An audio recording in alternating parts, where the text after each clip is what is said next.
Judgment Night is the story of four friends who head downtown to watch a boxing match, and along the way they decide to take a detour and make every terrible decision that four grown men could possibly make. The main character of Judgment Night is Frank Wyatt, a former badass that is now married and responsible and played with such raw power by Emilio Estevez. Perfection. Rounding out the gang is Frank's younger brother John, played by Stephen Dorff, who does not realize yet that this might be the best movie he'll ever be in. Mike Peterson, played by Cuba Gooding Jr., as the only black guy in the movie that is not depicted as homeless or a drug dealer. And Jeremy Piven as Ray Cochran, who is the weaselly scheming friend and not the other guy's dad as I thought when this movie first came out. I just looked it up and yes, all four main actors were 30 years old or younger. When I watched this movie as a kid, I would have sworn up and down that the median age of these characters was 45. Jeremy Piven was freaking 28! I gotta take a minute to process this information. Also, they have a Nintendo in this RV and no one tries to beat Contra once before this fight. There's no realism in Hollywood anymore. They head off for the fight in broad daylight and then fast forward about what I'm guessing is 12 hours because it's completely dark out and they're stuck in traffic and still so far from downtown.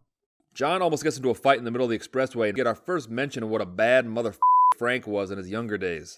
Married life making you soft, Frank? I remember when your brother would have dumped that guy on his ass. Yeah. I just don't see it. Realizing that they're going to miss the main event, they decide to get off the expressway and take their chances to a rough section of town. Now maybe it's just me, but at this point I would be perfectly content to just park on a Walmart parking lot and get drunk in the RV and watch the fight on TV. Or, beat Contra. The gang gets horribly lost and then they hit someone with the RV. They realize the person that they hit has been shot, so they drag him to the RV. They're coming after me. You gotta help me. Oh!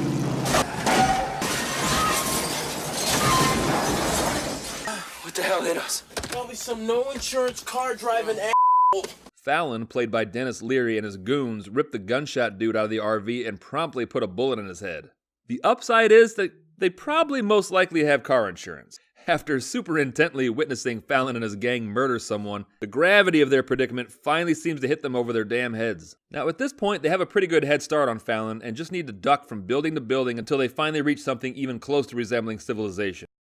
Or run 50 yards to a nearby train yard and then stop running. Not only do they stop running, they start arguing very loudly. Where the hell are we? Huh? How'd you get off the expressway, Ray? Oh, are we at the blaming stage now, huh? I don't remember twisting your arm to get off the expressway. Guys, be quiet. Shh. They can hear Fallon's car and it sounds far enough away that our guys could just keep going and still manage to stay ahead of them.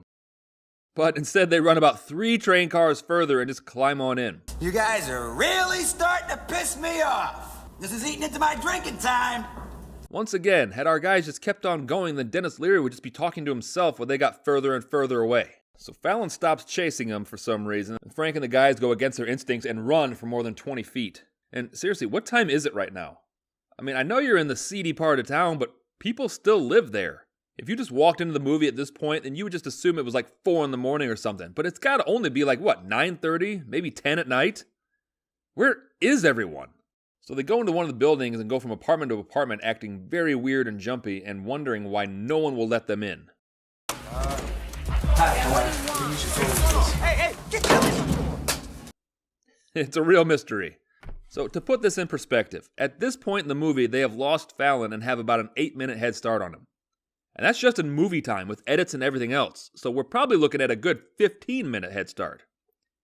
Now, I don't know about you, but if someone is running from me and they have a 15-minute head start, I'm probably not going to find them. Hell, even a 5-minute head start is enough for me to just give up looking. Like, I would just be like, well, I have no idea which direction they went. So Frank's finally able to talk some lady into letting 4 random dudes into her apartment. They call the police and 20 minutes go by with no cops showing up. It has been almost a half hour since they saw Fallon, and they could have ran to the police station by this point. But now they're trapped in this apartment while Fallon's thugs proceed to bust their way into each and every apartment, including shooting the locks off the doors. Now let's remember, Fallon is chasing these 4 guys because they witnessed him committing a crime. So in the process of tracking them down, he is committing even more crimes with even more witnesses. So they find out that the kids in the building have a way to get to the next building from the roof. And they could have all made it across and had another big head start on them, but Ray throws the ladder down and decides he's going to negotiate with them. Negotiate? The hell? What am I, British all of a sudden? So Ray busts out his best Ari Gold impression, which is basically his best Jeremy Piven impression, and tries to cut a deal with Fallon. And wouldn't you believe it, that crazy son of a bitch actually managed to pull it off. Way to go, Ray! Oh my God! Oh no! Oh, actually, they probably should have seen that coming.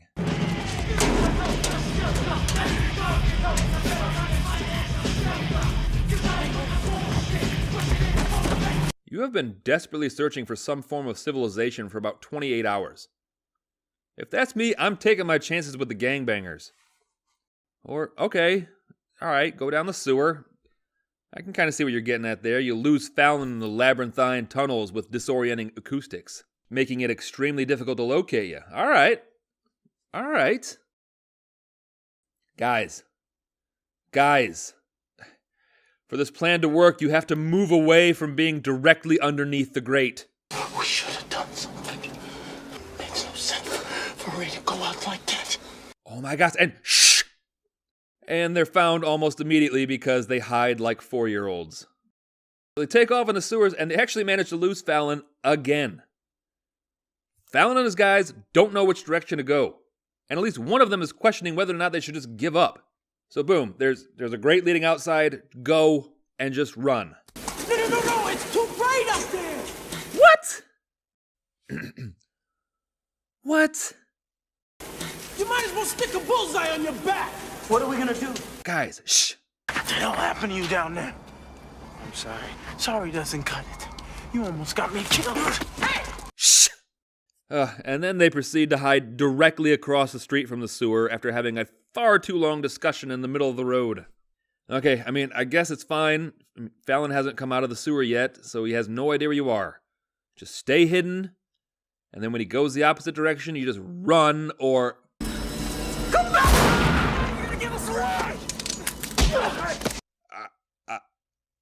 I don't know what they're doing anymore.